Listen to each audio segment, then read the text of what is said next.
നമസ്കാരം, ഞാൻ doctor Sania Salim, consultant plastic surgeon, doctor KM Cherian institute of medical sciences, Chengannur. പലതരം അപകടങ്ങളിലൂടെ നമ്മുടെ കൈയോ വിരലുകളോ അറ്റുപോകാറുണ്ട്.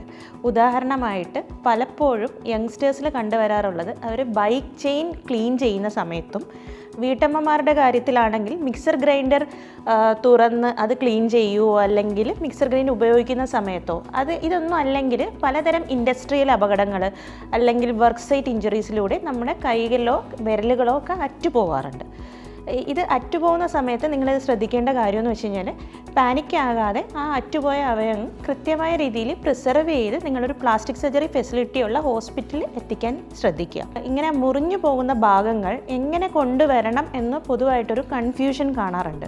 മുറിഞ്ഞുപോയ കൈയോ വിരലുകളോ അറ്റുപോയതിന് ശേഷം ഒരു നനഞ്ഞ തുണിയോ അല്ലെങ്കിൽ ടിഷ്യൂ പേപ്പറിലോ ഭദ്രമായിട്ട് കവർ ചെയ്തിട്ട് ഒരു പ്ലാസ്റ്റിക് ബാഗിൽ ഇട്ടതിന് ശേഷം ഒരു ഐസ് ബാഗിലോട്ട് വെച്ചതിന് ശേഷമാണ് അത് ഹോസ്പിറ്റലിലോട്ട് ട്രാൻസ്പോർട്ട് ചെയ്യേണ്ടത്. അല്ലാതെ ഡയറക്റ്റായിട്ട് നമ്മൾ ആ മുറിഞ്ഞ ഭാഗം എടുത്തിട്ട് ഐസിലോട്ട് വെക്കുകയാണെങ്കിൽ അത് നമുക്ക് ഒരു പക്ഷേ അത് ഉപയോഗിക്കാൻ പറ്റാത്ത രീതിയിൽ ആകാറുണ്ട്.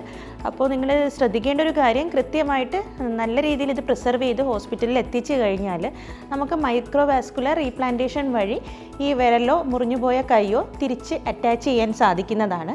ഇങ്ങനെ മുറിഞ്ഞു പോകുന്ന സമയത്ത് നമ്മുടെ കയ്യിലോട്ടുള്ള രക്തക്കുഴലുകളും ഞരമ്പുകളും കൈ ഫങ്ഷൻ ചെയ്യാനുള്ള അല്ലെങ്കിൽ വിരൽ ഫങ്ഷൻ ചെയ്യാനുള്ള മസിലും ഒക്കെ കംപ്ലീറ്റ് ആയിട്ട് കട്ടായി പോകാറുണ്ട്. ഇത് നമുക്ക് മൈക്രോസ്കോപ്പിൻ്റെ സഹായത്തോടു കൂടി നൂതനമായ ശസ്ത്രക്രിയയുടെ സഹായത്തിൽ നമുക്ക് തിരിച്ച് റീപ്ലാന്റേഷൻ സർജറിയിലൂടെ പുനഃസ്ഥാപിക്കാൻ കഴിയുന്നതാണ്. സാധാരണഗതിയിൽ ഇങ്ങനെ മുറിഞ്ഞുപോയ ഭാഗങ്ങൾ തിരിച്ചു പിടിപ്പിക്കാൻ ഒരു ഗോൾഡൻ അവറിൻ്റെ ടൈം പറയാറുണ്ട്. 4 മണിക്കൂർ മുതൽ 6 മണിക്കൂർ വരെയാണ് ആ സമയം പറയുന്നത്. എന്നാലും അത് കഴിഞ്ഞിരുന്നാലും നിങ്ങൾ ആ ഭാഗം കൊണ്ടുവന്നിരുന്നാലും നമുക്ക് ഈ റീപ്ലാന്റേഷൻ സർജറി അറ്റംപ്റ്റ് ചെയ്യാവുന്നതാണ്.